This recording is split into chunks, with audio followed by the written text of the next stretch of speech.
in the chat.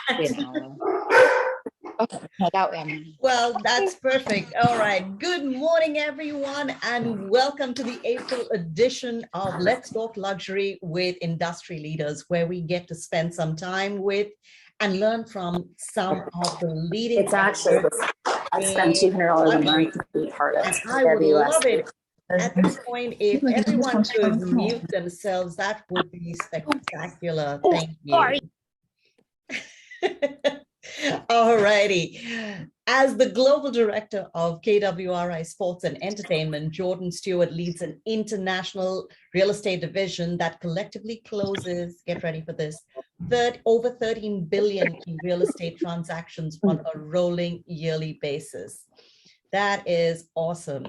And on a personal level, he works collaboratively with financial advisors, lawyers, sports and entertainment agents, business managers, and over 500 current professional athlete clients, as well as entertainment industry clients, to provide expert reload services, housing advice, and real estate specific representation.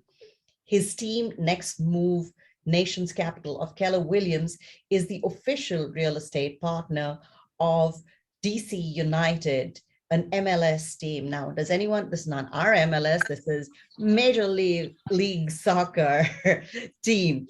And Jordan, sorry about that. Sorry, I just got a bit sidetracked over there. He is consistently recognized as one of Washington, D.C.'s premier real estate professionals, having closed hundreds of transactions in his illustrious real estate career, and transacting over 60 million in local sales in 2021 alone. Not too shabby, not too shabby. Oh my gosh. Where do you find the time to breathe, eat, sleep, any of that, Jordan? 6 a.m. flights. Honestly, I fly weird times when I go places. This lifestyle, it's my biggest client right now. We have his house. We just put his house under contract off market for $6.5 million. And we're looking at a $10 million buy. We just visited yesterday. We're trying to get it down to 9 million.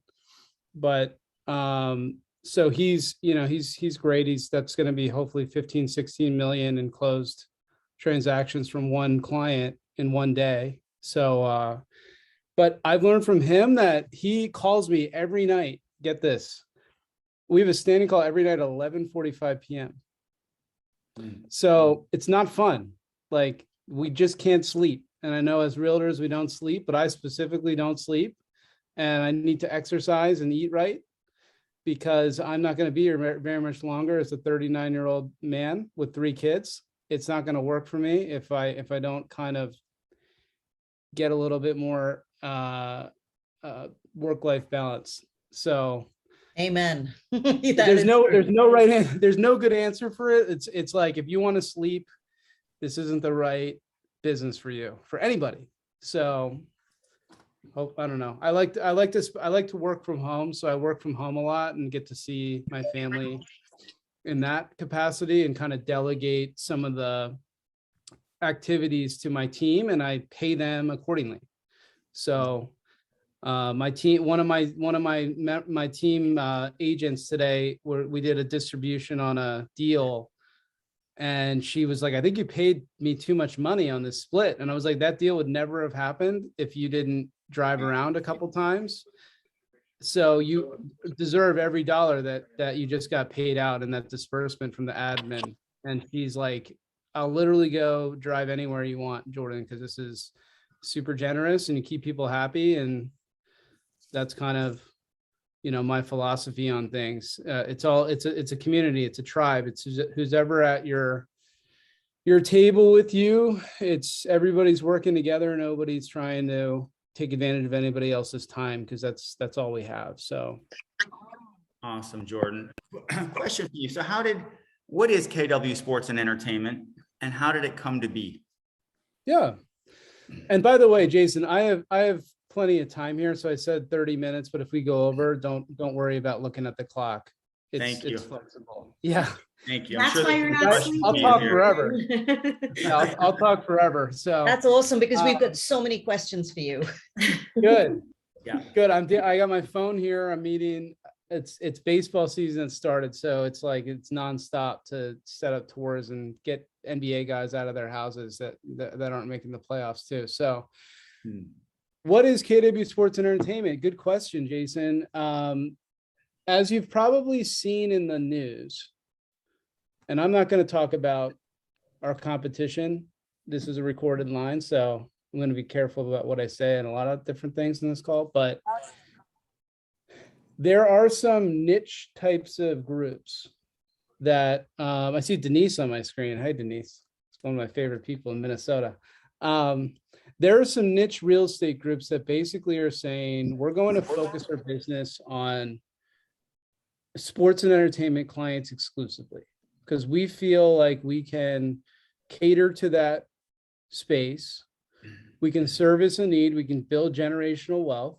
We speak the language. We're ex-athletes, whatever it may be, that these agents that get licensed and just do that. My thought when Gary Keller and I came together to talk about this, and if you've seen any of my interviews on like Inman, it's a common theme. Don't think that if you have connections and that you've lived in that space of sports entertainment, that you can automatically go and sell a $3 million house. Can't. It's not how it works. So having Keller Williams agents, specifically luxury agents, that we have no earn-in type of system like KW Luxury. It's hard to earn into sports and entertainment. There's a lot of different variables there. There's also a lot of different qualitative pieces to it that we don't want to look like we're discriminating against anybody on it. So we basically kind of put these benchmarks in place that has people qualified. But when it comes down to actually selling expensive real estate, you need to know what you're doing. You need to have that experience. You need to have the track record. You need to have the relationships. You need to be involved with your local MLS, other agents, other brokers, is super important. So creating and establishing a community, Jason, of like-minded agents in really like a very structured place is the value and purpose of what KWSC is. So it's a blanket type of community of agents that are now coming together, thinking the mindset together, having these types of calls, introducing each other to one another, not just with sports and entertainment clients, but masterminding about real estate in general. I read a crazy stat, like in the Las Vegas MLS alone, there's like 19,000 licensed realtors in like a 3-mile radius. So what are we doing to differentiate our business in Las Vegas? You can't do that by yourself. You can't just go out and send mailers and door knock and buy Zillow leads for thousands of dollars a month. Like other people are doing that. It comes down to, if I have a KWSC group with literally 1,200 realtors from Keller Williams that all want to give me that business, that's where my lead gen is going to come from. That's where I'm introduced to people in a market like Las Vegas, in a market like South Florida, in a market like Lancaster, Pennsylvania, even being like the person that's there in Vermont. We have a great Vermont agent that I think is benefiting a lot from this group. So I think it's every single day there's structure and there's communication and there's all organized, common mindset type of masterminds that come together to have these agents kind of recognize each other, and collectively it's actually 15 billion. Wow. Not 13 billion. So it's gone up to Aaron Villarreal joined last week. So it went up 2 billion from his production last year. But no, I'm kidding. But Thanks, the Jordan. goal is, what's up, Aaron? Aaron, you're working with the long snapper, right? I am. There you go. Is he going to buy now? It's possible. Might end up being next year. They want to get familiar with the area first, but we almost had him there right out the gate. There you go. So Aaron is a great example. Aaron joined the group. I've known Aaron a little while, and Aaron connected with one of our retired NFL players who's now a licensed realtor. And think about this again. Andy is not selling $3 million homes. Andy has his personal residence for sale for $8 million because he had 143 starts in the NFL. But Andy, I recruited into Keller Williams as a realtor, and he's been one of my bird dogs. So he'll go in and he'll go say, "Hey, Aaron, you want to meet the long snapper for the Chargers? He's probably going to rent. Do you mind working with him?" And Aaron, coming from service and value, is going to say, I'll put aside, some of my sales business, and I'll go and create a relationship with a high net worth individual and help him find a comfortable place to live. This is a very common theme that maybe there's a rental now, but guess what? Aaron is going to come back and he's going to sell that player a property for between $1.2 to $2 million within a year or so.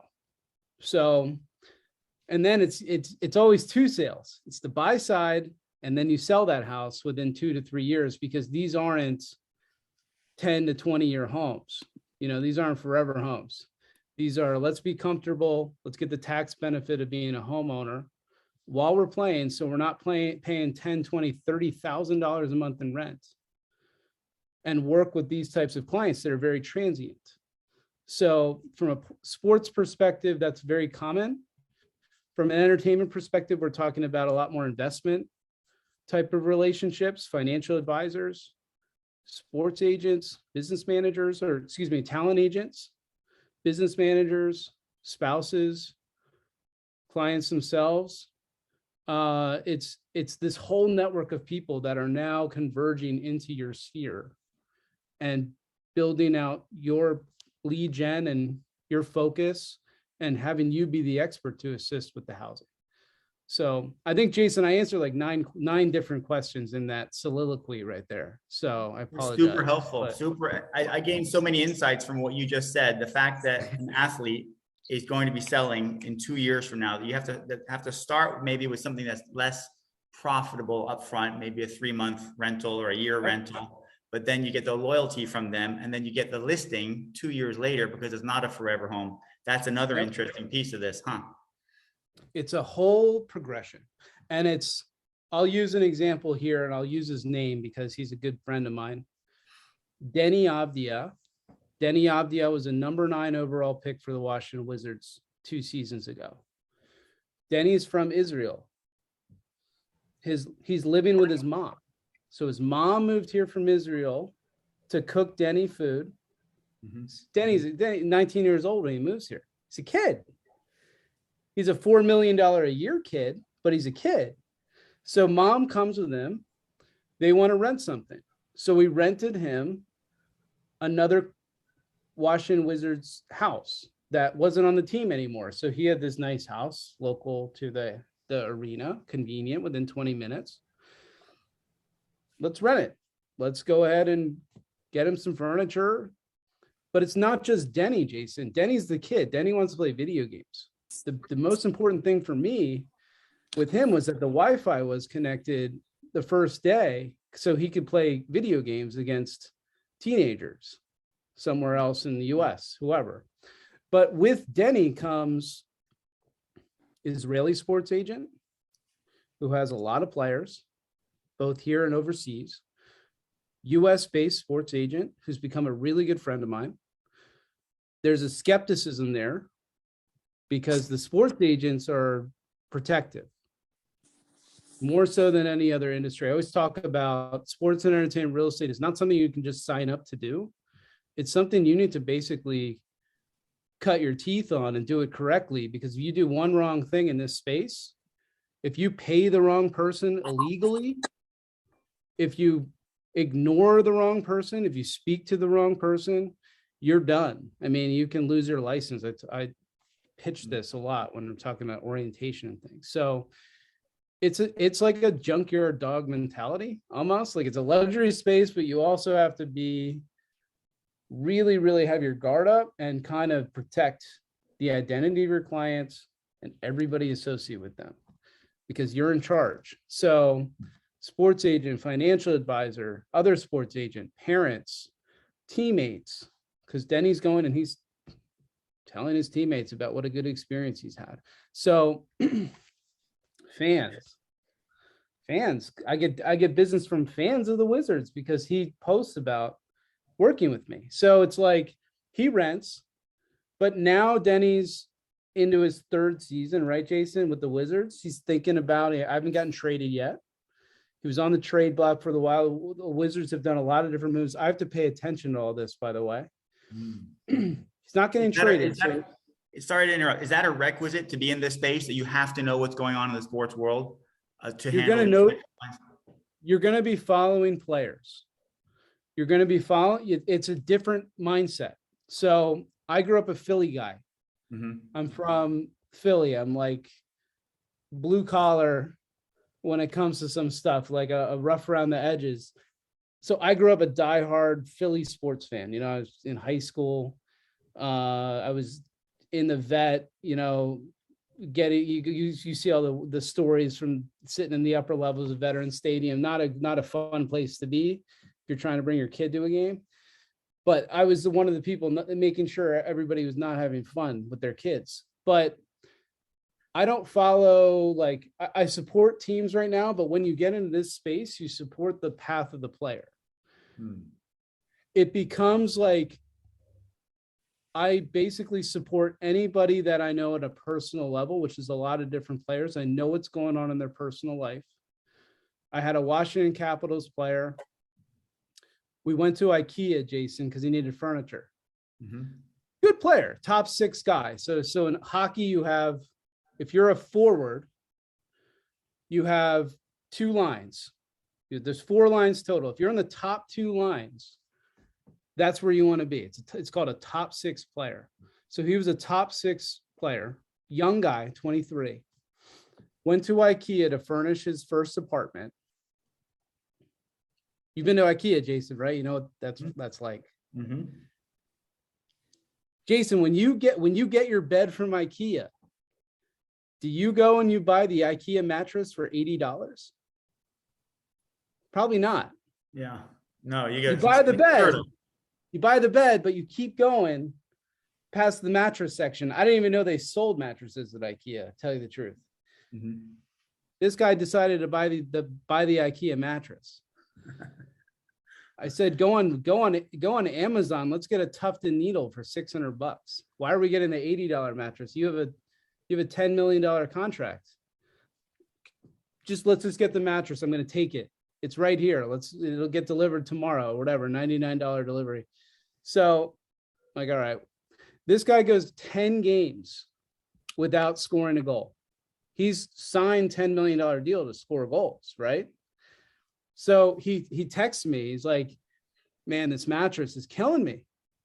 I got to go stay in the hotel.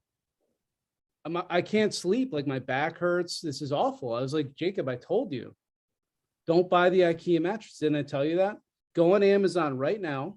I'm ordering it to your house. You have my Venmo, because I do this a lot for these guys. Like, they all have my Venmo because they don't want to do it themselves. So they'll Venmo me money. I had a gentleman today who's all of his credit cards were expired. He needs a new dryer in his condo to sell it. He doesn't have a valid credit card. So he needs to cash at me $800 or whatever, so we can order him a dryer. Like, this is the type of stuff that's kind of funky, but it's also why we're valuable as real estate professionals, because we're used to doing this for our normal clients, right? How many of you guys have clients that are like, they just are so busy, or they don't know what's going on? Hey, our dryer just broke. What do we do? I'll order the dryer. It'll be delivered. Send me the money. We're good to go. So 10 games though, no goals. Got him a new mattress. The guy was on fire after that. Came out. They won a Stanley Cup that year. And you contributed that to his I agent. take full credit for it. I take full credit for them winning the Stanley Cup. I drank out of the Stanley Cup that year as the only non-employee of the team that got to do that. So, so it comes down to understanding what your value is. And KWSC is really important to know.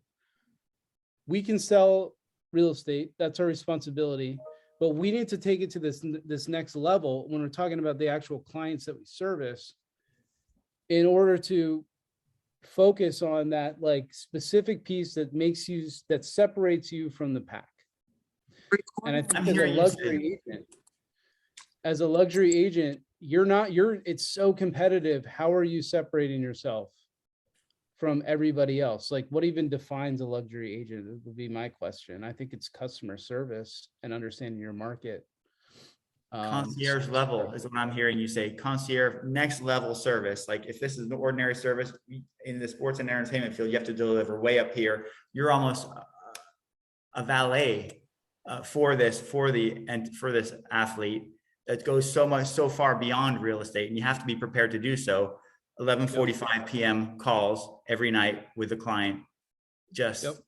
I'm getting a lot out of this, hearing you say that. Be willing to sacrifice a few pieces of your business too. I mean, it's impossible. We're not superheroes here. So I would, unfortunately, Jason, I would go out and I would go get the mattress and show some rentals and potentially turn my back on servicing like a lower end sale. You know, if you're thinking a listing at 350K, it's super important to your business. But you actually servicing that client directly and putting up directional signs in the neighborhood. You know, am I putting up directional signs in the neighborhood? Am I making sure the lock boxes are working? Like, I'm having someone else on my team do that, but I'm also, like I said at the beginning of this call, I'm compensating that person appropriately. So I just did a deal yesterday that closed to $920,000. Good deal, you know, that's a good payday. The commission was $23,000. I took a 25% total commission on that because that came through 2 referrals. It was like a referral to another realtor who then referred it to me. So now we're already at a 50-50 split. And because it was a buy side that was just kind of more than I would have time for, I split my 50% with one of my agents on my team who's a newer agent. She did all the door opening, but I'm not paying her $100 a house to show. I'm paying her, I don't know, it's like $5,200 when it all came out to it, to essentially be the presence, be the person in person. I could handle all the negotiation. If I call it working from the couch. I base everything I do if I can work from the couch. If I can work from the couch, then it's worth it for me because I can be basically at home. I can be focused on what I'm doing. I can make some phone calls. I can put in my AirPods, but I don't leave my couch. So if I'm not leaving my couch, then it's like, this is part of the business to me. If I start driving around and I start calling about lock boxes that don't open and I step in dog poop and whatever, and you have to figure that out when I'm out on the street, like that changes my time commitment. And it also changes the dollar amount that's worth. So I think having a structured, at least, I think one person that you can rely on, even if you're a solo agent, if you have one partner that you can always rely on, that you're willing to basically compensate appropriately, super vital in this space. Because I can't say no.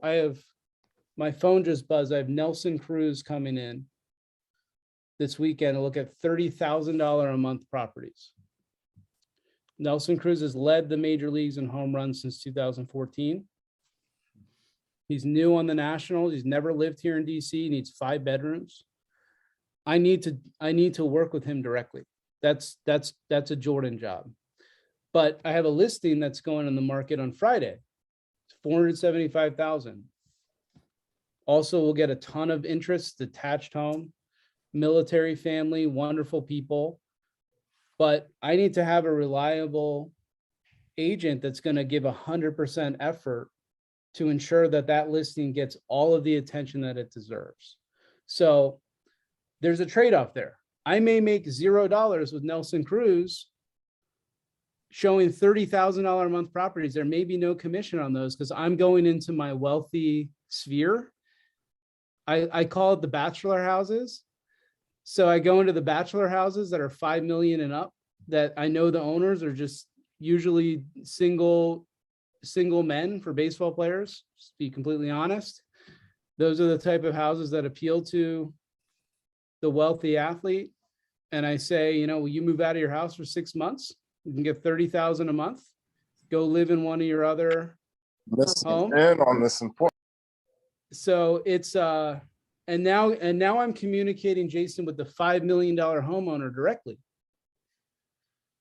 So he might have another realtor that sold him that house, but I'm going in and I'm saying, okay, you know, through my sphere, I'm finding out who these people are. So it's important to also have like a pretty big understanding of what the sphere is. And if that bachelor has another realtor who's turned me on to it, respecting that relationship, totally fine. I just want to use the house, but it's like an indirect communication. Even if the other realtor introduces the property to me, I have to talk to the owner, and it becomes like this something that I never would ever overstep my bounds. None of us would ever do that, you know, especially if it's coming through another real estate agent. But you do happen to create an income stream for an owner, and that owner decides, you know, what the plan is. 2-3 years down the line, my number is going to be saved in the phone. So understood. Are you dealing with the actual athlete or entertainer most of the time, or is it a handler, like an attorney, an accountant, one of their confidants? How does that work? I'm gonna flip this question to you. What do you think the answer to that is? I'm hearing you say it's with the athlete directly most of the time. That's what I'm hearing you say, but maybe I'm mistaken in that. I would imagine that it's with one of their, maybe a family member, a mother, a brother, a sister, one of their confidants comes to mind. This becomes an experience question. If I was inexperienced in this, the original source of the client is going to be, and we don't want to use handler because that is okay, derogatory. Sorry. Good education right there. Yeah. Thank you. We don't use handler, no, gatekeeper, none of that stuff. Okay. The original relationship is sourced from the person that's making the introduction. So that's usually a financial advisor, an agent, somebody of that nature. Could be a client services person, like a lower level person. A lot of the major sports agencies, if we're talking about sports, or even talent agencies, they do have dedicated streams, business lines that you're going to deal with the client services person. Jason, here's a really good tip. I make it very, very clear, very early, that I want a direct connection to the talent.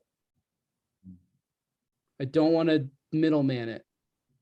And a lot of mistakes are made because you get the opportunity to work with an athlete or an entertainer, and you start communicating with the person that gave you the introduction to that relationship. That's great. You want to have a very strong relationship with that person too, because they're going to have 20 different people. But even better, you do a really good job directly with the talent, with your client who's making the decision on the property. It's vital, because now what's going to happen is that person, the business manager, is going to come back, and they're going to trust that you know how to conduct yourself appropriately and professionally directly with that really, really protected client of theirs. So it's not, the barrier comes down. So using Denny Abdia, for example, I was communicating with his agent, And then once the agent was comfortable making the introduction to Denny, my demeanor doesn't change.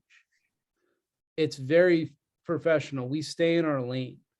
Our lane is housing. Our lane is not, we don't want to take you, we don't want to like take you out to this event and have you do a charity thing. We don't want you to, I don't want to introduce my friends to you. You know, I get that a lot. Like, I don't want to get you my friends tickets to the game. You know, I'm not Ticketmaster. If I happen to go to the game and happen to have an extra ticket, I'll call the people that are supposed to come with me. You know, you don't take that relationship and run with it and start doing random things. Like what we're doing is we're getting somebody a safe, comfortable place to live. It's very private. And that's our role. We take it very seriously.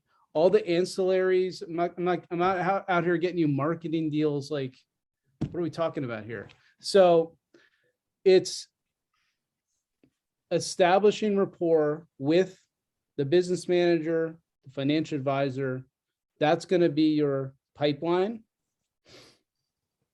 And then making sure that maybe not the first time, maybe not the second time, but maybe the third or fourth time that interaction happens, you basically professionally ask for a direct relationship with the client. And if they say no, it's a red flag to me, because it's like, what's the point of this? If I'm just going to be running around town, spending my time on this, this is my time. This is how I make money. If I'm not making money and I'm not dealing directly with somebody that's a huge decision maker that writes the checks, I'm not really interested. And I'm willing to walk away from those types of things, because just like in any real estate, all money, you know, it's what you choose to spend your time on is what matters. That's how we grow our businesses. Like, I don't need to spend my time on somebody because they're a celebrity. Not interested if it doesn't work with my business. I'd rather go do the $400,000 condo, the $500,000 sale listing that I was hired to do. Rather just go do that. So everything needs to make sense. And really long answer. I like giving really long-winded answers to very simple questions. The simple answer is we establish a relationship directly with that client, and there's not any reason to not do that. So out of 10 situations, how many times will you get resistance to connecting you directly with the talent? Out of 10 different scenarios. If I ask for it, I expect it to be delivered. Sometimes I just don't ask, because to me, there's a time, like I understand the timing. So with Mr. Cruz here, I've never met Mr. Cruz. I've worked directly with his people. He's busy. Baseball was a mess this year. Nobody knew what was going on. He didn't have a team. Like no one is trying to get his family comfortable. So it would not be appropriate for me, Jason, to go chase that introduction if I'm not prepared on my side. So now I'm prepared on my side. And now it's like, you want to see the houses? I don't want to FaceTime with the business manager. If he's going to be in town, which he is, because they're starting the baseball season, I'd like Mr. Cruz to be there present with me when I show him a couple houses. So you don't want to, it's kind of like dating. And I've been married forever. So like, I don't even remember what it's like to court a partner, but you don't just run in there guns blazing and like do like silly things right away. It's like, no, we have to build the trust. We have to build the rapport. We have to, set some ground rules, groundwork, all that stuff right away. And then eventually it just becomes natural. So I'm hearing you say relationships, even more so than typical business. Relationships matter, and fostering relationships and trust. And speaking of trust, you were interviewing John Walsh at Family Reunion recently live in person. And it was interesting to hear him talk about discretion, being discreet. Can you talk about that for a moment, how important that is in your world? It's rule number 1 and 2. Being a private and discreet and I've got, it's funny, Jason, it's actually it's really an interesting dynamic for how the evolution of that. Going back to getting into this space, it's a double-edged sword because you want to work with these types of clients, but you also want to kind of put it out there that you work with these types of clients. How do you do that appropriately? So there's different ways to do it. And think to yourself, we're all reasonable people. We're all smart people. I'd like to think some smarter than others, but there's 0% chance that you ever want to be associated with the wrong end of a privacy like leak. And I talk about a lot, what's in my control. If you really evaluate what's in my control, what's in my control is if I'm taking a client who's looking at $10 million houses. By the way, I see Bob Lucido in here. I'm like honored. I saw that too. Yes. Yeah. Impressed to have him. Yeah. One of the top agents in the world with Keller Williams or period. Welcome, I love Bob. that. It's not even listening, but Thanks for the invite, Anjali. so and Bob will appreciate this. So Bob, I'm going to talk to him directly. If you take Jason, if you take a $10 million client and you start looking at the $10 million properties that would fit that client's needs, there's only so many of those.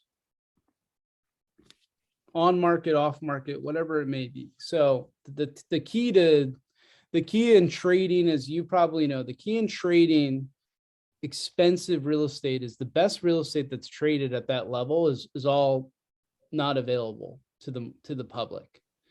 That's also our value, by the way. So if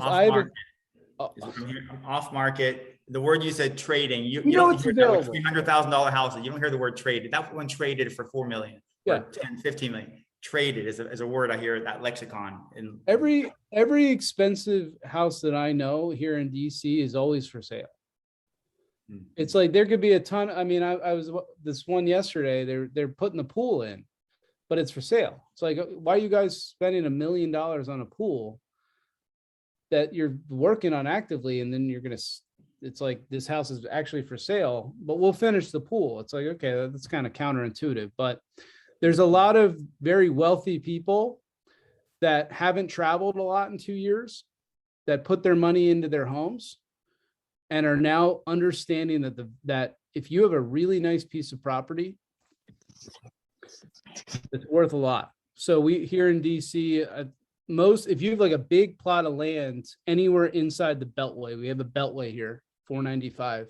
Inside the Beltway, if you have 3 acres or more, Bob, you're with me here, 6 million just for that land, just for the land. That's pretty incredible. Hi, Jordan. Hello, everybody. Hey, Bob. Glad to be with you all. Awesome, man. Good to have you. Great to have you, Bob.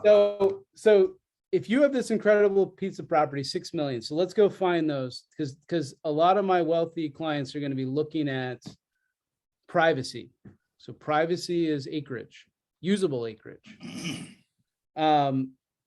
If I'm taking a client out and I'm showing all these expensive homes, there's going to be somebody on the other side that's the listing agent, that's basically sees me and sees who the client is. And even if there's an NDA, Jason, it's hard to enforce that. You don't know where it's coming from. Non-disclosure agreement. Yeah. And listing agents, we play in the same sandbox. We have to get along. I get along really, really well with a lot of different listing agents from other brokerages that operate in this space. But I do also, I'm not stupid. So I understand that if I can get knocked down a peg when I have a very wealthy client that they would rather have, working on their side, then you just have to keep your guard up with this. So one of my best practices is if I'm showing expensive homes, we end up going under contract. there's at least 3 or 4 agents, Jason, that know when they see my name in a big property, they probably know who bought that house. So it could be under the street address LLC, a Delaware, LLC, that a Nevada LLC. Doesn't matter because they see my name, so they know exactly who bought that. They make a call to their Washingtonian and they say, you guys want a good story here? Guess who bought this house? Because I know, because I showed the same house. I showed the same client. I know it's Jordan's client. I know he's looking at. So I'm going to tell you who bought that house, and you can call Jordan and verify it. If he gives you no comment, probably know that that's who it is. So the best practice here, Jason, is I take my commission, my 2.5%, 3% on a big property, and I take my name off of it. It goes under non-subscriber MLS. Interesting. Bob, you see that a lot here in DC, right? We look at it. Who's the agent? Right. Non-subscribing MLS. Okay. We have no idea who that is. So it's not the listing agent, because you don't give the listing agent a $10 million deal to pump up their records. You just say, look, just take my name off of it. Here's the written documentation. Here's the NDA. Don't want anything associated with this. Send me the commission. We're good on that. And everybody moves on. So it's, if you have an ego about how much sales that you do in a year, not the right business for you. We don't care. I care about, my client's privacy. And if I can't fulfill that privacy, I'm the wrong agent for them. I need to put aside the fact, I don't want to boast that I sold a $10 million house. I don't want to post that on Facebook. To me, it doesn't matter. It's like, if I'm exposing the fact that I sold a property and people know who I've been working with that's new in town, not good, not a good look. And that blowing up that relationship is a terrible, terrible idea. And that's so interesting. You say that. There's 2 situations that come to mind. There was a realtor here in Miami who was boasting about some billionaire with the B clients that he was working with. And these billionaires were very upset to see that their names, they even made a statement that they were upset to see their names in the paper. Yeah. And to hear, when you were interviewing John Walsh from America's Most Wanted, he said, I'm at risk. My life is at risk. Yeah. If somebody in the position that he's in, putting bad guys away on TV for 30 years now, if they know where he lives, because the realtor wanted to say, hey, look, I did this, I sold this property, his life is literally at risk. Life is at risk. Right? Life is at risk. It's true. Here in DC, I think 2007, we had a star football player here. His name is Sean Taylor, South Florida, Miami guy. So I think Sean was in his 3rd season. He was having a phenomenal career up to that point. Terrible, tragic situation. I think 4 guys under the age of 18, 4 kids, broke into his house. They went to steal some of his stuff. They thought that he wasn't home. He was home, and he was murdered in his own home. So why are we worried about posting a $10 million sale again on our Facebook page? So like your aunt can comment on that and misspell a bunch of words, and like, who lives in Topeka, Kansas, like, who cares? Yeah. Take the commission and then sell that house again as a listing agent in 3-4 years. And then your client's out of it at that point. So that's when you can say, oh yeah, by the way, this is such and such house. She doesn't live here anymore. She doesn't live here anymore, but I sold them the house 4 years ago, got paid on it. Nobody knew. And here I am. And that also makes you look really good.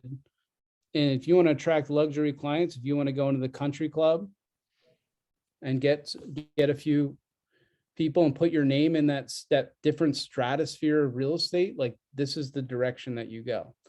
Great insight. By the way, Jason, it only takes one big client. You don't need to work with 7 different hedge fund managers. It just takes one relationship, and that relationship will build out to everybody. You know, I had a example today. I was talking to one of my upper, couple $100 million client worth. And he said, I've been talking a lot to Francis Tiafoe. Do you know who that is? Sounds familiar. Excuse So me. Francis Tiafoe is a American tennis player, really good player. And he said, I've been talking to Francis. He wants to do some real estate stuff. Can I introduce you? He's from here. He's from DC. I've met him once. And obviously I'm not giving him my business card, so I don't carry business cards. Another insight. I have no business card. No one's, I handed a business card to somebody once I'm switching gears here, like left and right. I was in Carmelo Anthony's suite at a Wizards game. So the Thunder were playing the Wizards.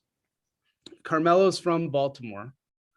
So I was invited into the suite for that game.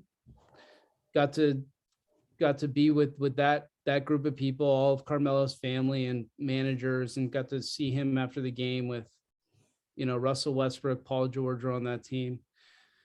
I had a business card though. Like I was with another brokerage at the time, and I was talking to a gentleman in the box, and I handed him my business card after we spoke, and he was like, what the F do you want me to do with that? That's what he said to me. Like, use the derogatory term there.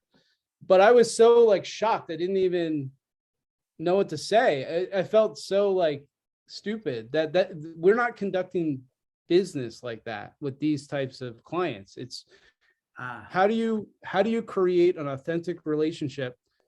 Jason, I'm supposed to, if I'm in that box, he knows that I'm there with somebody. Like you don't just walk into Carmelo Anthony's private suite at a basketball game. You need to be there with a purpose. So all it took was, hey, I do some real estate, that's what I do. Here's my number. Let me text you so I have your number, so that's a good thing too. Like I'll literally text, what's your number? Let me text it to you. So I text them. So I have their number because I can see they get the text on the real phone, not the third phone, right? Like their actual phone. So that's all. You don't hand a business card. No one's taking that business card and putting it on their bulletin board and being like, I'm going to email this guy. When I think about real estate, it's like, no, let's immediately connect. And then maybe a couple of days later, Jason, I'll send a follow-up like, hey, really nice to meet you at the game. Anytime you're in DC and you need a place to go, let me know. I'd love to take you out to a restaurant. I have a couple restaurant relationships in the city, chef's table type stuff. Have that in your back pocket, because that's a good way to kind of connect with high net worth individuals. Everybody likes a really good steak. So having a good steakhouse relationship. Comp them a meal? Are you comping them a meal then at the Great Steakhouse is what you're doing? Absolutely. Okay, awesome. Good to know. We've got 70 agents. This is incredible insights that you're sharing, Jordan. We've got agents from all over the country with Keller Williams. Any questions that come to mind or anything in the chat here that you'd like to ask Jordan while we have him on the line with us? Great opportunity, folks. I'm seeing Jordan. Go ahead, folks. I was just asking, you mentioned that you only need one connection to get started, essentially. So for like a newer agent, like some of us, where do you find or how do you make that first connection? And does it take months? Because I've been working with a few people, high net worth, they haven't bought anything, but I know they will in the future. And it might be 6 months to a year from now. So sports and entertainment, John Walsh, good example, Jason. Mm-hmm. So John Walsh runs a really, really famous philanthropic, charity, Center for Missing Children. You see, if you get the newspaper, I get these mailers in the mail. It's like, have you seen me? You've seen these awful things where it's like, this picture was taken in 2002. So we're going to computer generate this person. 20 years later, they're still missing.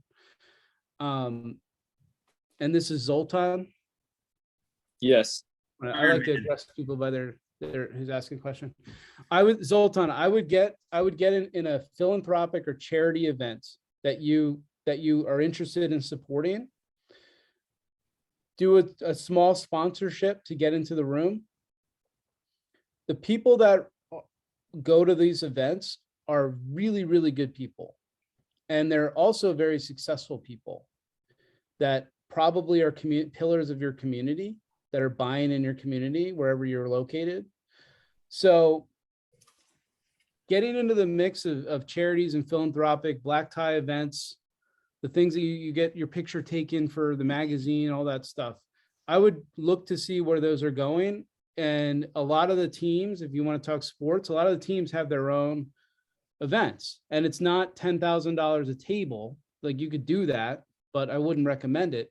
I would just get in the room, figure out who's connected to those events. There may be a season ticket holder that you're friends with that it gets invited to all these. Maybe contact that person and say, hey, do you ever go to these events that the team puts on?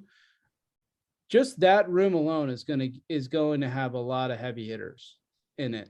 So I'd start there. I wouldn't be DMing people on Instagram or or LinkedIn. That's like another thing that people hit me on. I have like 50 LinkedIn messages that I haven't read. So no offense to that doesn't really work at this level, if you ask me. So I would say warm relationships are huge. I'm always going to say that. The Instagram example is a great one. LinkedIn example. Just putting out a feeler or a flyer. I'm not a proponent of like, hey, if you don't try, like, you'll never know. Like, no, don't try, because if you try and you get shot down, then that person's never going to talk to you again, because they're going to remember that you tried and they shot you down, and that's it. You're done. So warm relationships, get yourself in the room with people that already have those connections and get them to introduce you, and just be cool. Like, my thing is, like, just be cool. Don't sell yourself. Don't be handing out business cards. Just be cool. It takes 2 or 3 soft touches. And then once you get there, you're continuously in the room. That's when you have the relationship. So I don't know, Jason, do you look at my Instagram? I just said, note to self, no more DMs to Jordan on LinkedIn. Fine. You're good. I'm a nobody. I'm a nobody. So whatever. I mean, eventually we'll get to them. But if you see my Instagram, which is your digital business card, by the way. So I was making a joke about business cards.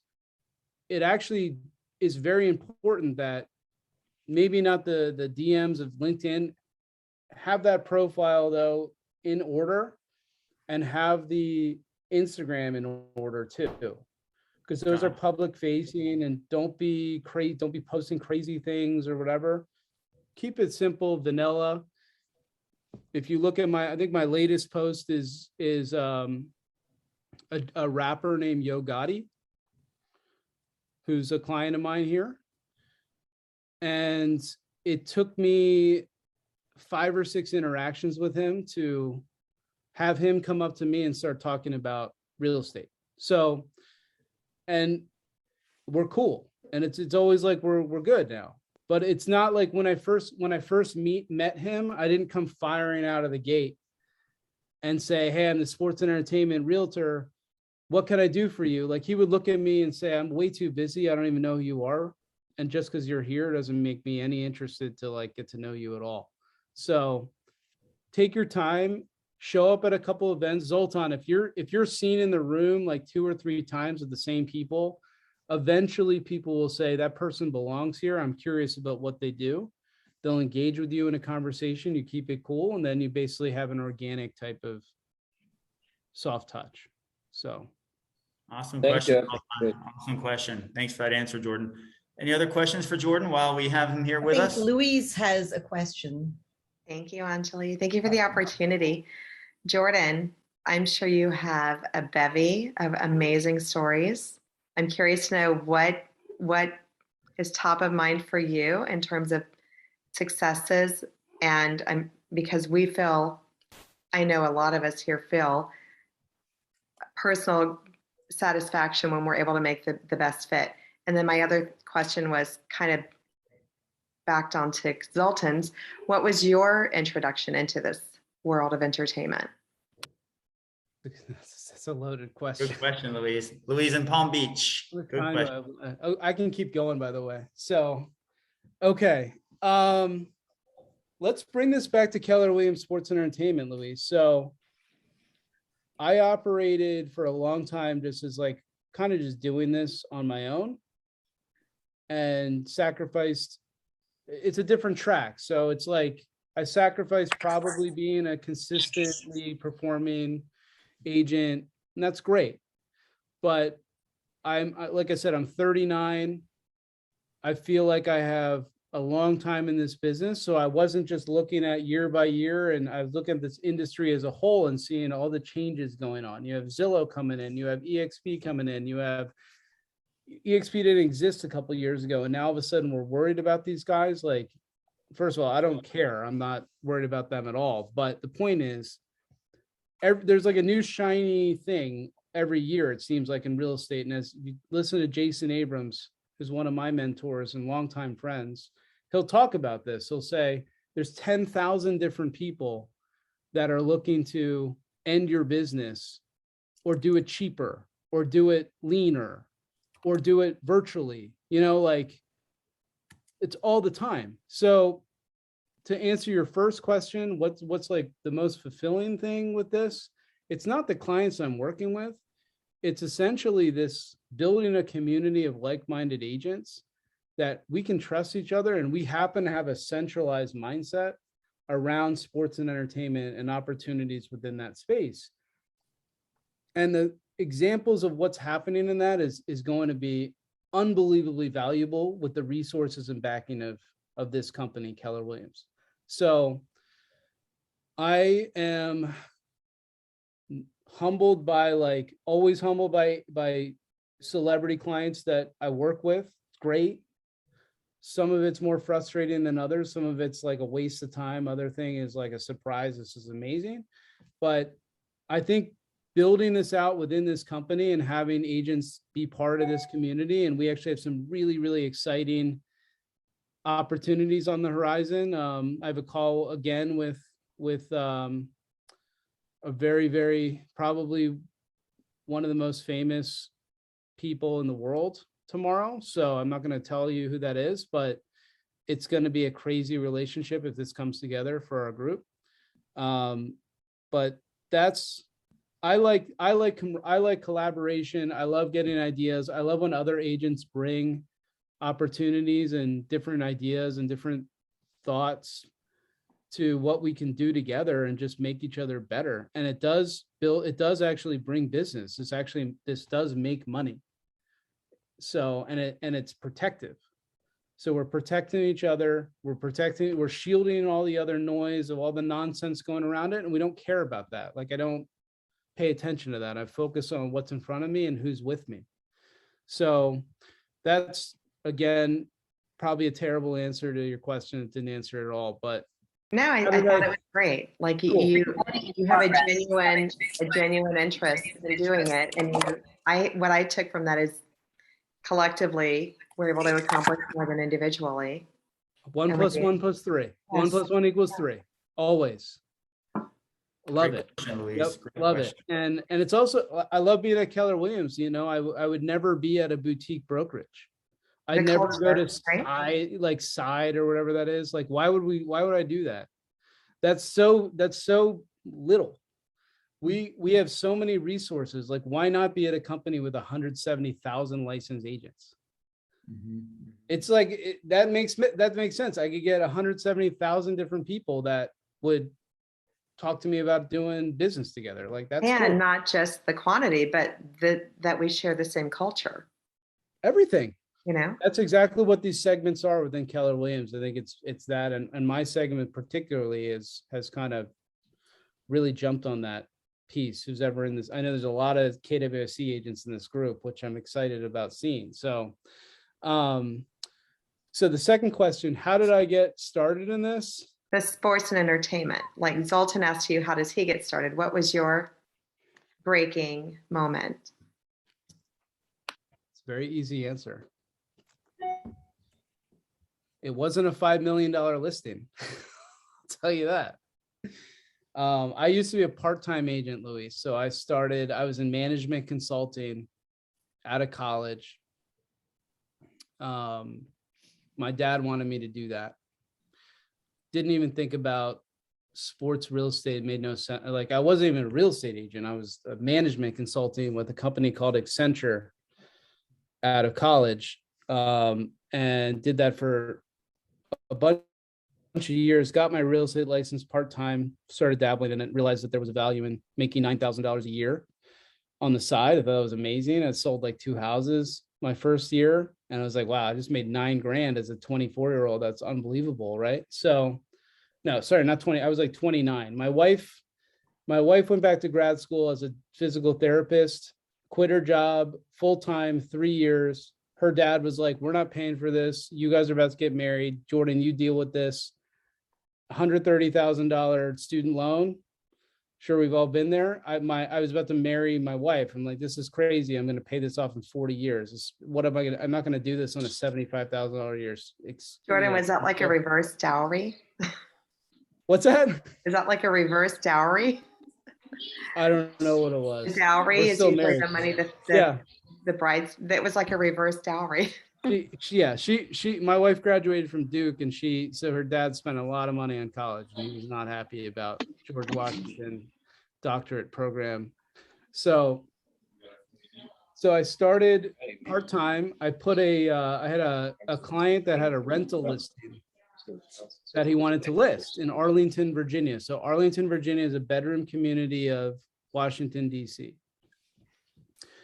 And I was working in a cubicle. So I was like, I'll take whatever I can get. I don't really have listings. Like I show buyers around, because I don't have time. I can't commit to a listing working in a cubicle 40 hours a week. That's not fair. No one's going to hire me to do that.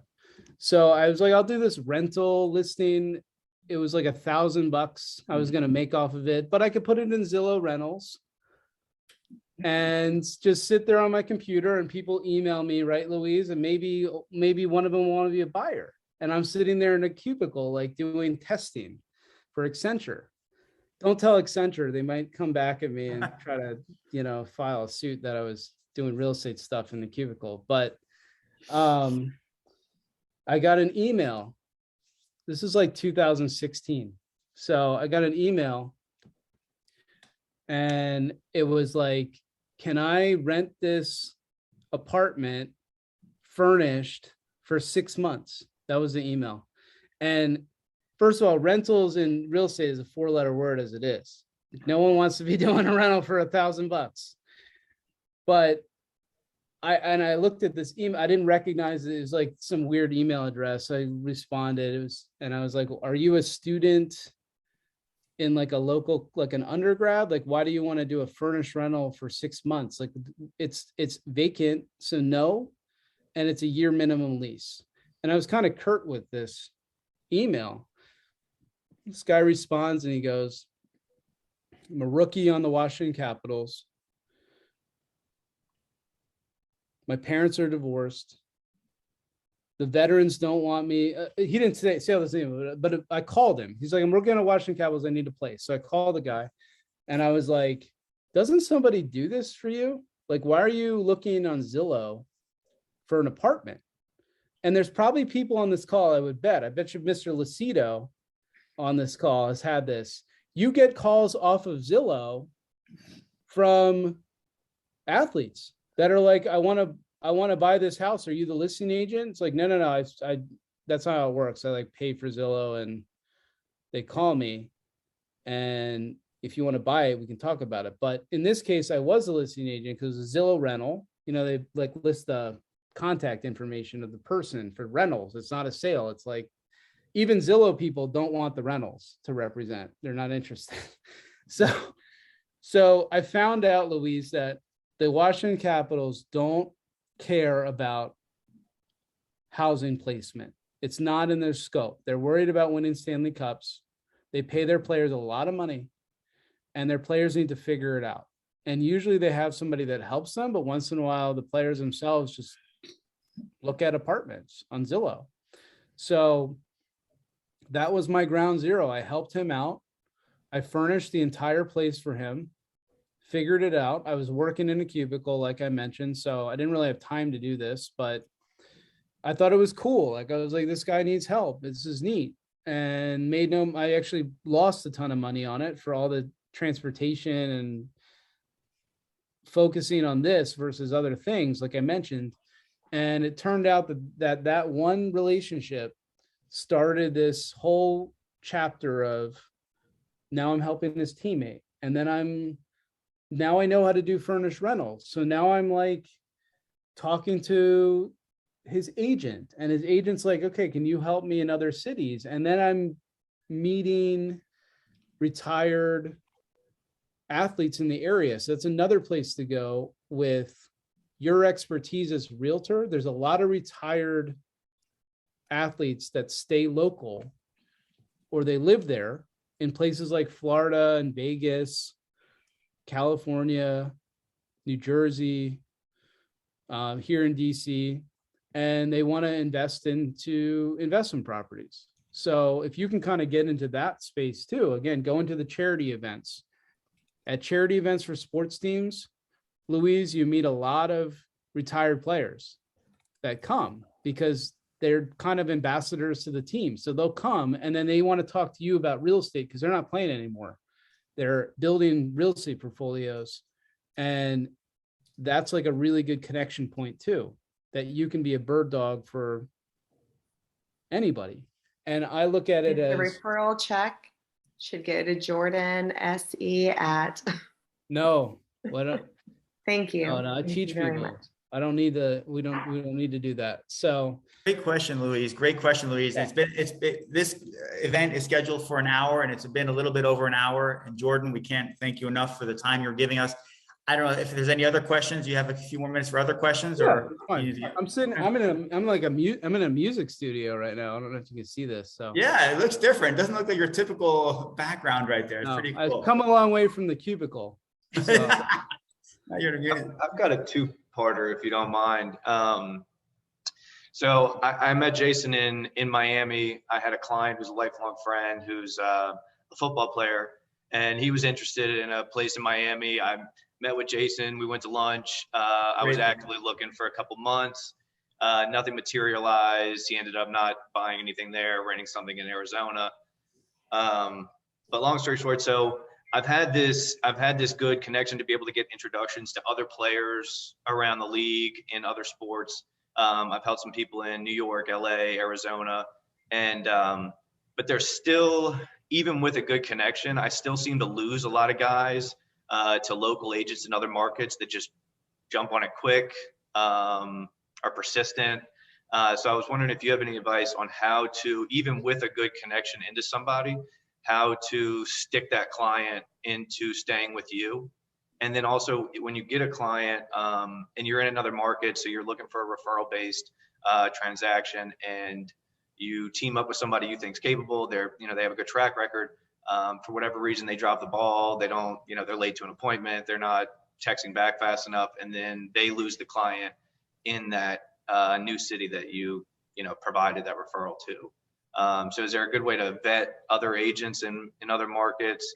And how do you stick these clients even with a good connection? I'll start with the second question quickly, Blake. So the whole purpose of KW Sports Entertainment is that I get to know agents, and I look at Facebook, these referral groups, various levels of success. And by the way, the referral groups, like, I've gotten to know the agents that are constantly recommending those referral groups as well. And I think that they're great. The problem is, if I don't take the time to do that, then I don't know. And you're setting yourself up for failure. You can't have a 10-minute conversation with an agent and ask for a 35% referral and not be on top of it. So the way that I work referrals, really any referral, not just athletes is you're not handing off that referral. So I think your question is like you send a referral and then a couple weeks later you come to find the agent isn't really on top of it, right? And then you lose that. Is that the question? Yeah, essentially. And I check in periodically. How's it going?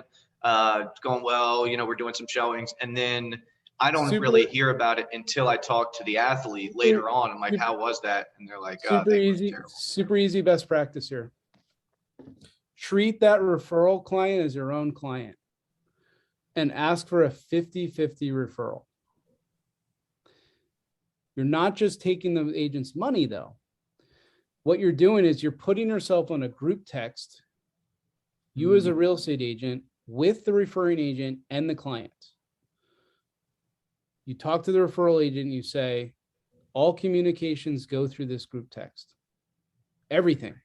No side text, nothing. No parents coming in and now we're talking to the parents. Everything is written through this group text. It's a 50-50 referral. And in return for that, I'm going to ensure that I'm nurturing this client for you now and in the future, because if you're sending the referral, you're going to be the nurturer for the next 2-3 years, because you're going to consistently talk to that person. And when they go to sell that property, this is on a buy side. When they go to sell that property, now you go back to the agent and you say, oh, by the way, I know you haven't talked to him in like 3 years, but John is looking to potentially move again. Can you sell his house? And by the way, I'm going to have a referral on this again, maybe not 50-50 the second time around, but when you get a referral agreement from me, if we ever do a referral, Blake, I send a different type of referral agreement. I send an agreement that says, John Smith, any deal that this person ever does is going to be a referral to me.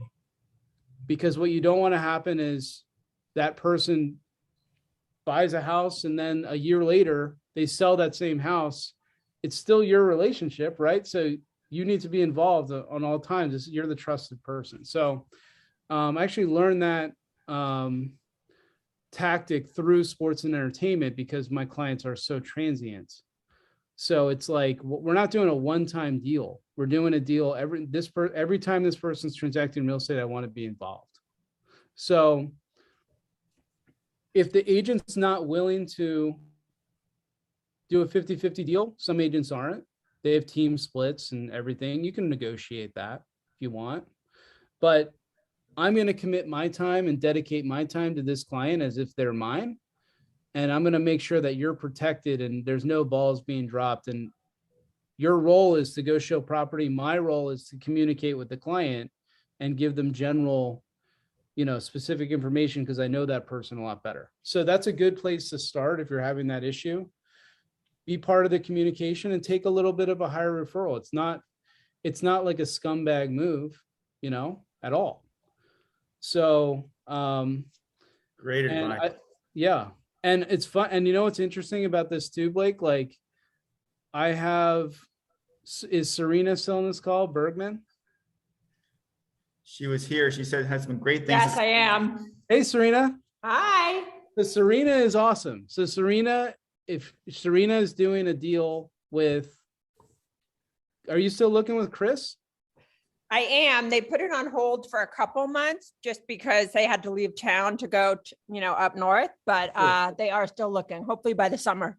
So Serena's in Scottsdale and Serena's handled a ton of spring training and football clients that are training into the draft this season. She's been my go-to. Serena, we just met a couple months ago through KWSC. I didn't know you before then.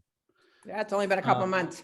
So I think I had a Drew Rosenhaus client, and you took care of him like you went above and beyond for a rental for no money. But now Serena is working with the staff ace of the Seattle Mariners, who was there for spring training, likes Serena so much. He's now looking at what's his budget between 900 and 1.1 or something there.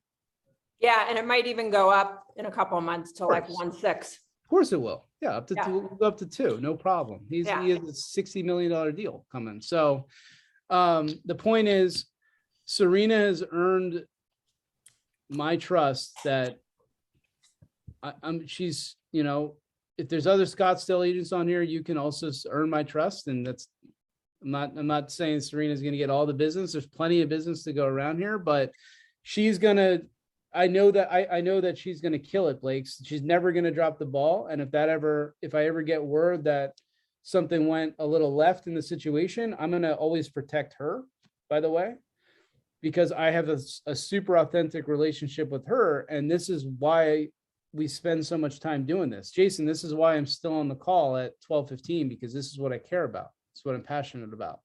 So, and to go back to your first question, Blake, can you just remind me really quick, just 20 seconds? It was just, even with a connection to the athlete, yes, directly, how do you nail down that as, being their agent?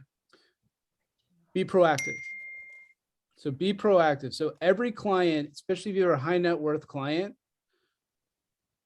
what do high net worth clients, remember I said everybody's house is always for sale? If you have a house over $6 million, your house is always for sale. So be proactive in that my clients that are like, they're impulsive, celebrities, high net worth people, be it business people, athletes, celebrities, whatever it may be, they're impulsive. If there's a good deal to be had, you use Mr. Gotti, for example, Yo Gotti. He basically is like, I'm always in the market to buy. If it's a good deal, send me the deal. So Blake, if you have direct access to that person, I'm talking about their personal cell phone. Every once in a while, check in and send them a link and be like, just want to put this on your radar. Like, it's a pretty good deal. I think it's worth more than what this person's willing to sell it for. They're getting divorced. They need to sell in 30 days. The husband did something really stupid and now it's out. Like if the house is worth 5 million, they'll take 4 because he doesn't want to humiliate his wife and his 4 kids and have people traipsing through this house publicly for sale and expose him being an idiot, so if you can get into those circles and you can have conversations with high net worth sellers in your area too, that's like, I have access to buyers that will just pay cash and take this off your hands in a very short amount of time.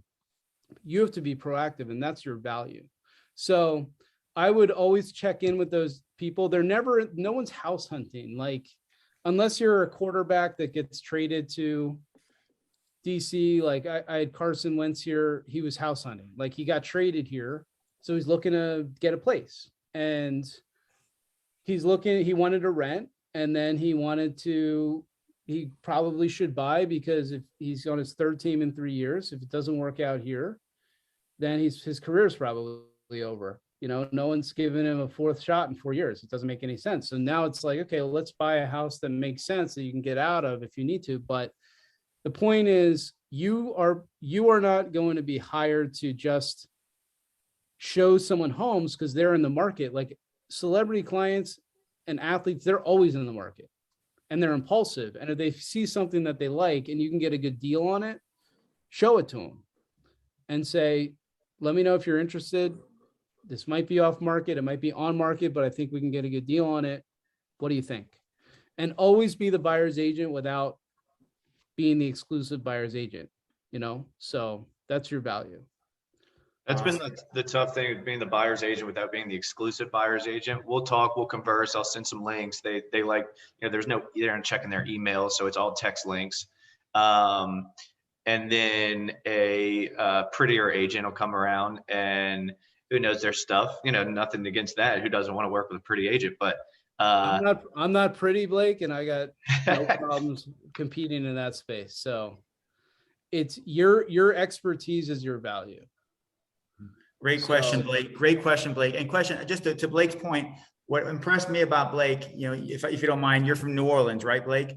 So that's, this person from where you used to be, and you came to Miami to scope out the Miami territory to make sure that your client was well taken care of. You were vetting agents here in the area. You were asking about the market. And that said a lot about Blake as a referring agent, that he really had his client's best interest. And this was a really a household name who he knows. So super impressive the way he does that. And we have two other questions here. We have a Kathy Heidi, fantastic agent in Miami, KWSE member. Go ahead, Kathy. Hi, I think Kathy. you're on mute, Kathy. Hi. Hey. Good to see you. Hey, Jason, thank you. And Jordan, how you doing? Good, Well, how are you? I apologize. I'm driving. We just had a doing great. Thank you. Can you hear me okay? Yeah. Not really. It's a little bit rough. Okay. Sorry about that. I'm just leaving a KW conference, and I was singing the praises of sports entertainment. I'm so excited, Jordan. You have no idea. I'm just stoked about it. And my question is, I got to know in the early 90s a lot of I think we lost you, Kathy. We lost you. Can you try calling? the Miami Heat players and You know what? I think we need to have her rejoin the call. Sandra, do you want to ask the question? Sandra Morales here in Miami, Florida. Jordan. Yes, thank you. Jordan, I have a question in regards of the concierge service, privacy, and that white glove service and relationship is key. How do you manage those other providers? Are those part of your team, let's say, who furnished, or the post-sale, whatever problem with the property or service these celebrities or buyers need? Yeah. Sandra, let me give you an example that you can relate to. You go through a really difficult deal with your client. You save the deal numerous times as a buyer. You end up having an immaculate, you get the settlement, it's like a miracle. They love you. Everybody celebrates. They start recommending you to all their friends. They want to redo a bathroom in their house. Hey, Sandra, who do you know? Do you have a contractor that you recommend that can help us? We just want to redo a bathroom. Seems simple. Yeah, no problem. I got my guy, whatever. I'll send him over. Contractor shows up, takes the money, demos the bathroom, disappears. No one can get in touch with him. Guess who gets the call? You do, right? Hey, Sandra, where's the contractor you sent me? We don't have a bathroom. We paid the money. All the stuff's ready to pick up. All the tiles there, it's in. Where is this guy? And now all of a sudden, all that good faith that you did with what you do for a living is completely out the door. And now Sandra is a person that recommends a contractor that just takes money and disappears. So I don't get involved that much with all the people that come at me that want the relationship. Similar situation. A lender takes me to play golf at a country club. Can I take you to play golf, Jordan? I want your business. Let's play 18.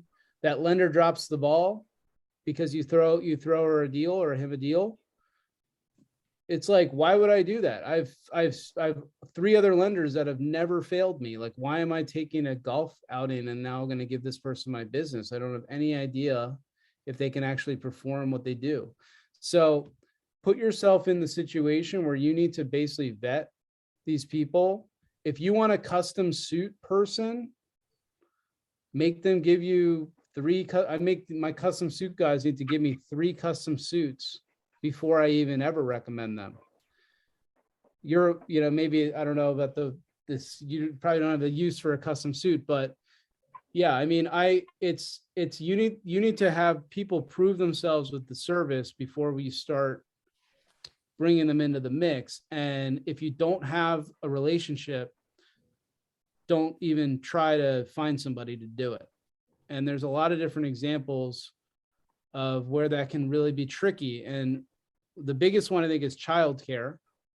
Can you help me find a nanny? I get that a lot. who do you recommend? Care.com, like, can you help me find a nanny? There's people that actually are better at that than me. I don't get involved with it. I say, you want a nanny? Go to somebody else. I'm a real estate agent. I'm not a nanny. I'm not, if we want to do like an airport pickup, if you have a nice car, make sure you have a nice car to pick the person up. Just be completely honest, like that matters. Otherwise, we're sending a driver here to get this taken care of. Super celebrity. Now we're getting into like a different level of paparazzi, but there are paparazzi that do in LA and these places that do follow around the Uber drivers and stuff to see who they're picking up. So just be aware of that. But so have kind of like I would have a private driver that I have a good relationship with. I have one here in DC will drive all the way up to New York whenever. So stay in your lane. I would say just don't worry about have the relationships, but vet them, have them do everything for you first. Don't be recommending people that you don't know or that come from somebody else that you have no idea what they're going to do. So. Great question, Sandra. It's not a full service package. You pick what you can control under your inner circle of trust, and then you let them handle the relationship with maybe NDAs signed, so everything is kept in privacy, right? I would just keep your piece of it out. And I do a disclaimer, even with contractors, because I recommend contractors, and I say, if this contractor stinks, don't blame me. I'm simply, you do your own research. It's like buying crypto. Like, I'm not giving people crypto, ideas about Bitcoin. Like, do your own research, guys. Like, nobody is an expert on anything with this stuff. Make your own decisions on these things and keep me out of it. So Jason, I do think I do have other people that want to meet with me today, believe it or not. But believe it. I think we're going to wrap it up then. Thank you so much. What can we do to help you? As if my final question to you, Jordan, you've been amazing. What can we do to help you? And if somebody wanted to apply to be a KWSE agent, what would they do? I guess those are the two final questions I have for you. Yeah, we have a really good established group right now in the group, but we always welcome, Jason, people that are interested. And sorry, my phone is getting blown up. Lighting up. Hold on one sec. Someone's calling for a nanny, I'm sure. Yeah. That's the 30 million sale coming through. Yeah. That's what it is. I was 17. But yeah, there's a website, go.kw.com, sports and entertainment. Just scroll down, Jason, at the bottom. You can apply through that link and connect with me. I love doing these types of things where I can connect to groups. I have a little bit of a harder time with the one-on-ones. I do get a lot of messages that unfortunately I don't even see. There are almost 1,300 agents within KWC. I run expansion teams within Keller Williams. I sell my own real estate. I have 3 kids and I'm married, and I'm in Orlando, Florida at 6 a.m. flights. So don't take it personally if you reach out to me and I don't reply. I have three cell phones now. It's just crazy. So I do my best, but this is the best time to get me. And this is recorded. So well, given all that you have to do with your day, we so appreciate you taking the time to meet with us. Thank you, Jordan. And thank you all for taking the time to be here. Join us next week. Next month, same time, when we have Samina Chowdhury joining us. She's a keynote speaker in several international conferences, and she is one of the most successful luxury members of the Bob Lucido team, which I am blessed to be a part of as well. So thank you and see you next month. Have a wonderful day, everyone. Thank you, Jordan. Thank you, Anjali, Jen, and Jason. Pleasure. Thank you. Appreciate you all joining. Thank you. Thank you, Bye-bye. Jordan. We will send out the recording for those that are asking. If you're on the email list, you'll get the recording. And if they're not on the email list, how does that work, Jen? In the chat box is my address, and all three of us, Jason's down in South Florida, Anjali and I are in Tampa. Drop me a note. Zoltan, I got yours. I got everybody from earlier. I know Anjali's going to jump on another call, so this Zoom is going to go silent. So drop an email to one of us and we will add you to the list, and you will get invitations and recordings for each call. Awesome. Thank you, Thanks, everybody. everyone. Take care. Have a wonderful day. Bye-bye. First Wednesday in May is our next one. Take care. First Wednesday, every month, first Wednesday. And we will, MJ, I got you too. We will send out notifications to the group. Bye all. Yeah, bye-bye.